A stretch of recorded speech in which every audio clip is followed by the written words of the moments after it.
How does it go the rest of the way in that The rest of the way. Thoughts become things? Oh, thoughts becoming things. Don't you just love that? That's why you're here. I know. You came here so that the thoughts that you find along your trail can evolve right before your eyes into the things that you prefer.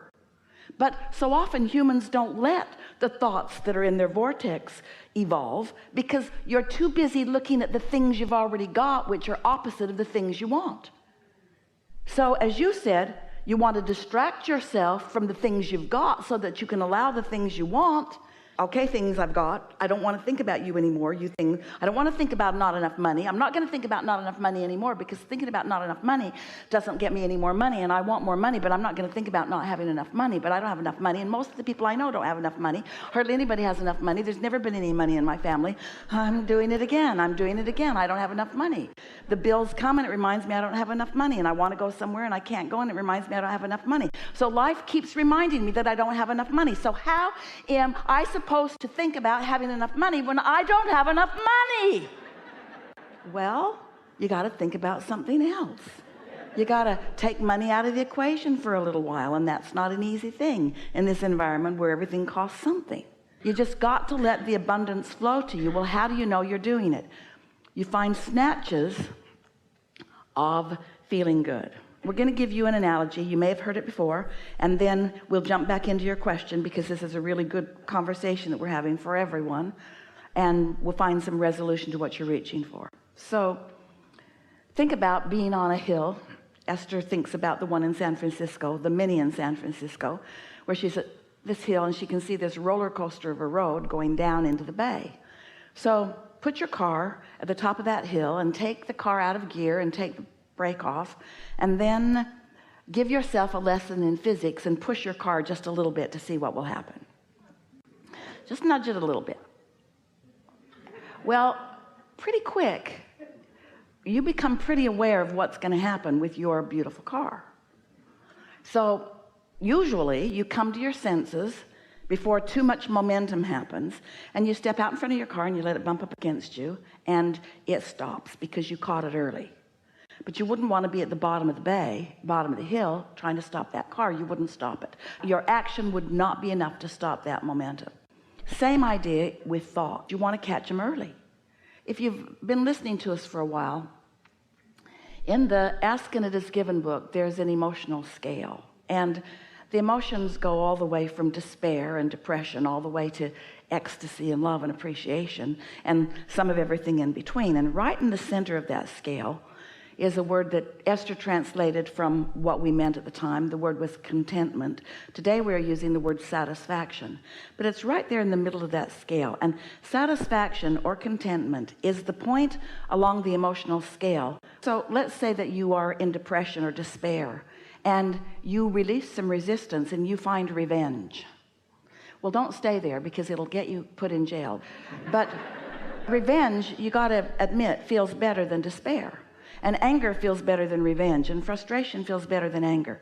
And in each of those movements up that emotional scale, you feel the feeling of relief because you're releasing resistance, and when you release resistance, you feel relief. But there comes a point where you move through the resistance into non-resistance, and that's right where satisfaction is. When you move into satisfaction, that's not so much relief from resistance. That's where this fulcrum tip that we're talking about happens. That's where you're no longer feeling the release of resistance. You are in the flow of allowing. Can you follow that? And once you get into non-resistance, now the law of attraction and your inner being and all of those cooperative components that are in your vibrational reality will call you, as they already are. They've been calling you up the emotional scale too. But once you cross into non-resistance, now it begins to flow so much faster. And that's when the thoughts of what you want begin turning to things. Until you cross that point, the thoughts of what you don't want are turning to things. Your thoughts are turning to things all around you all the time. But you have more control than most of you exercise about whether it's thoughts that you want turning into things or thoughts that you don't want, because you are a pointer, And where you point is where you go. Jerry learned that with Esther in the monster bus. They're wailing down the highway, big monster bus. It weighed 60,000 pounds. It was 45 feet long. They towed a car behind it. And Jerry would say, oh, look at the rainbow. And Esther would start going that way.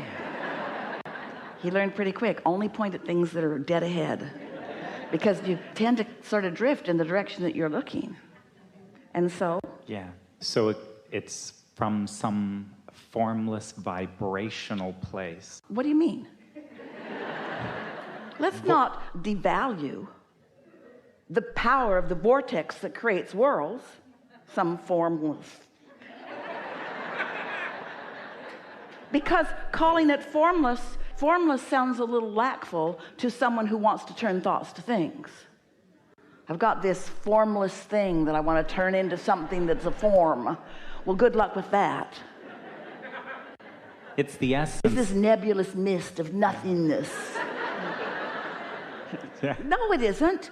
It's powerful thought that's energized by law of attraction, and your inner being is wrapped all around it, and it's already come a long way, and it's ripe and ready for you to begin to be inspired by its beingness, by its becomingness, and you get to watch it become and become and become and become and become and become and become. Yeah? We appreciate your words, but there is form in thought. There's so much form in thought. There's so much that's happened in the thought. In other words, it's like you put the kernel of corn in the ground, and you might call it formless in the sense that the stalk of corn isn't there and the corn husks are not there yet. In fact, it's nothingness as far as you're concerned. It's just there. But it's so much more. It's so much more. It has everything that you're going to harvest later right there within it. And when you have the knowing that it is real, not formless, not nothing, it's something. It's something so important. It's something in the state of becoming something more and more and more and more and more. Don't diminish its somethingness. Encourage and enhance its somethingness, and put yourself in the expectation of witnessing its somethingness becoming moreness and moreness and moreness and moreness. Yeah. Yeah, the word, I guess, is it's an essence, and you've said before that I translate into form. We're just asking you to let it be more, because you see, you're hitting right upon the thing that keeps people focused upon the form of what is. If you're addicted to form, if form is good and nothingness doesn't feel so good, what do you want? Form or nothingness? Form, the crowd says. Form, I want form. I want stuff I can see. Well, what you've got, you don't want to just look at what you've got, or you can't get anything more than what you've got. You get that? You got to look beyond what you've got. So the form can't be what your criteria is, and that's the thing that most of you have to overcome first. That's why more people focus negatively than positively, because the positive stuff is still in the state of becoming and they can't see it, so it doesn't feel real. But the form is real, and so they get addicted to the form, and then they don't let the form evolve into something more wanted. That's the best conversation we've ever had about the evolution of thoughts turning to things.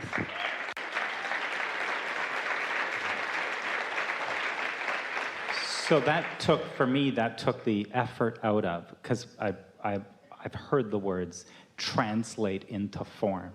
So you translate that into a thought. You translate.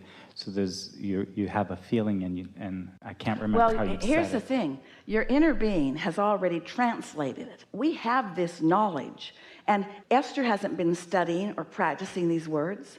She just gets herself in the receiving mode where what we know just flows into her experience.